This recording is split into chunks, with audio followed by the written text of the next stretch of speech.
How to make your teeth whiter, without destroying your enamel. The long-term game plan to a healthy white smile. 1. Take dated photos of your smile so you can track your progress. You know we love feedback mechanisms as they give us an objective way to see our progress. Without feedback mechanisms like a photo, it's really tough to see the positive changes you're making. 2. Set a course. Read through this list below and decide what strategy you plan to use. Then give yourself 2 to 3 months and mark on your calendar the day to take your second before/after photo. Be sure to take the photos in the same location at the same time of day, for lighting purposes. 3. Whatever strategy you choose, be sure to know how to stop causing your teeth to dull so you can get a jump start on your natural whitening plan. After all, letting red wine or a green smoothie sit on your teeth while wanting to naturally whiten your teeth is taking 2 steps forward and 1 step back. Our favorite safe whitening strategies. 1. Oil pulling. Hands down, our favorite whitening strategy is oil pulling. Just in case you aren't familiar with oil pulling, here's an article we wrote several years ago detailing this old-school detox protocol. The reason oil pulling is our favorite solution for naturally whitening our teeth is because unlike so many whitening strategies that have risks of damaging enamel and gum tissue, oil pulling actually helps reduce tooth decay and gingivitis. The downside to oil pulling is it does take some time, as the protocol does traditionally suggest 20 minutes of actively swishing oil around your mouth. The reason oil pulling works to help whiten teeth is similar to what oil is doing in your car's engine. Think about it. When the oil in your car is changed, the clean oil going in is, well, clean. And the used oil that leaves your car is all gunky. That gunk is any waste from the engine running being gathered up and removed from the engine by the oil. The same goes for oil pulling. It's been scientifically proven that oil pulling helps to stop gum disease.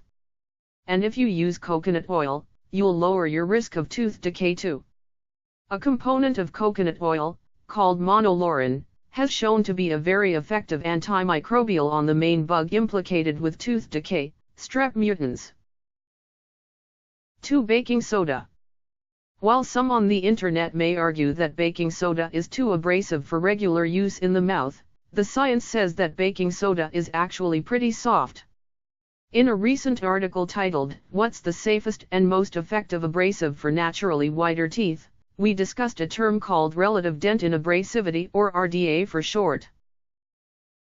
On this scale, dental researchers have ranked lots of oral hygiene products to determine how abrasive they are. The scale goes from 0 being no abrasivity to 269, that would do well to polish your grandfather's antique car bumper. Baking soda is a 7 on the RDA scale, so really low abrasivity. The game with using baking soda to whiten is to gently focus on the front teeth while the baking soda shifts from powder to solution mixed with saliva. Once baking soda is basically liquid in your mouth, mixed with saliva, it will still have some gentle ability to remove stains, but if you want to focus on whitening, focus on front teeth first. Remember, gentle. It's a marathon. Just because baking soda has a low RDA score doesn't mean that you can't scrub too hard with it.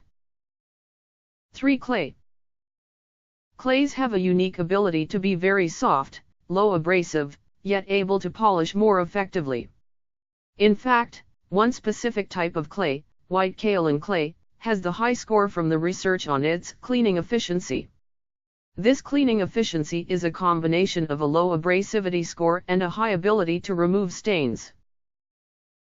While any clay is decent, white kaolin clay is the best by quite a bit. Same game as with baking soda. Focus on front teeth while the clay is incorporated into saliva. 4. Activated charcoal. Activated charcoal is another very popular at-home alternative teeth whitening strategy. Some say it does wonders. Others argue that it doesn't work. 1. We think much of the disparity of opinions could be that those who say activated charcoal doesn't work expect charcoal to work like their commercial whitening strips, aka overnight. Similar to oil pulling, it makes sense how activated charcoal would draw stains out of the teeth. After all, activated charcoal is used internally when one suspects a recent case of food poisoning. In fact, we always carry a bottle of activated charcoal capsules when traveling in case of the risk of food poisoning from eating out while on the road. Potential risks of daily use of activated charcoal? However, we do have some concerns about potential problems that may exist from regular use of activated charcoal as a whitening tooth powder. You see, the reason activated charcoal works on food poisoning is because it binds up whatever it comes into contact with. Warnings exist regarding the internal use of activated charcoal, as activated charcoal can interfere with absorption of medications as well as vitamins and minerals. One of the reasons we brush our teeth is to increase the saliva in our mouths to provide our teeth the necessary remineralization that occurs from contact with lots of saliva. However, if we brush with activated charcoal on a daily basis, our concern is the charcoal's binding ability will tie up the minerals necessary and inhibit this important remineralizing action of saliva. So, we consider brushing with activated charcoal safe so long as you use it sparingly or perhaps for 1 to 2 weeks to whiten your teeth. We don't encourage using activated charcoal in the mouth on a daily basis until further research shows that doing so doesn't inhibit remineralization. 5. Dilute hydrogen peroxide. We know that some of you may be saying right now, wait a second. Isn't it hydrogen peroxide that causes all the problems in conventional teeth whitening treatments? And you're right. However, like with many situations, the details make the difference. In this case, we have to consider the concentration of hydrogen peroxide used in the mouth. Many studies show that hydrogen peroxide is dangerous at higher concentrations like those used in conventional whitening treatments. Some studies even show potential risks at concentrations as low as 3%. If you choose to use hydrogen peroxide to support teeth whitening, keep it really low concentration. We don't suggest using anything higher than 1%, max 1.5%, concentration. Our bodies produce hydrogen peroxide. Given all the mixed press on hydrogen peroxide, it may be helpful to know that the human body produces hydrogen peroxide primarily in the lungs, gut, and thyroid gland. A fascinating study done in 2009 at Harvard University suggests that the presence of hydrogen peroxide actually calls the immune system to an injury. This makes sense when you consider that hydrogen peroxide is such a biologically fundamental defense strategy at a cellular level. For this reason, we stand behind the idea of using dilute hydrogen peroxide when someone is effectively addressing significant gum disease. But given the mixed studies in the literature regarding the relative safety of hydrogen peroxide, since we're talking about the cosmetic issue of whiter teeth, maybe give other solutions above a try first and save hydrogen peroxide for more serious matters like infections. That said, if you choose to use dilute hydrogen peroxide in the mouth, keep the concentration really low and swish for several minutes to increase the time on the teeth. 6. Turmeric. Honorable mention goes to using powdered turmeric as a natural tooth whitener. We haven't tried using turmeric in this way, so can't speak to its effectiveness. However, here's a word of warning. Turmeric will stain anything it touches, including your clothes, your toothbrush, and your bathroom sink. However, folks who claim turmeric helps whiten teeth are happy to show you their smiles that aren't stained. How to maximize your natural whitening effect. The time on the teeth factor. Other than abrasive strategies which simply scrub stains off teeth, all whitening techniques, whether we are talking about the conventional bleaching techniques or natural whitening, rely on time to help remove stains from teeth.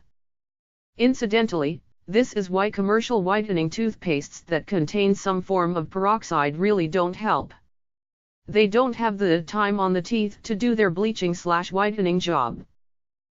So, To give whatever strategy you choose even more positive impact, let it hang around on your teeth for a few minutes before you rinse. Even better, try some of these hybrid techniques to provide even more potent whitening effect. Combine strategies. It makes a lot of sense to us to combine 2 or more of these strategies to maximize the efficiency of the time you spend to whiten your teeth. 1. Oil pulling and activated charcoal. Perhaps try mixing a capsule of activated charcoal with your oil you plan to use for oil pulling today. This way, you'll benefit from the stain removing ability of oil pulling and help to draw out stains with activated charcoal, and will have the time on the teeth factor taken care of by the amount of time you commit to oil pulling. As far as a bang for the buck efficiency for naturally whitening your teeth, this combo is our first pick. Just remember to spit the used oil somewhere outside, as it's going to be a mess if you try to spit into the bathroom sink. 2. Brush with baking soda and clay powder. Make a simple mix of baking soda and clay powder to benefit from the gentle abrasive of each.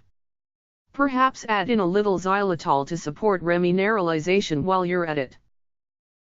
In the end, whatever strategy, IES, you choose, be sure to go about it consciously to care for your enamel. We hope these strategies help you have a healthier, happier, and brighter smile today and always. For even more safe and natural teeth whitening tips, feel free to download our free ebook, How to Naturally Whiten Your Teeth Without Destroying Your Enamel. How about you? What strategies have you used to whiten your teeth? Have you found benefit from them? Any you suggest we stay away from?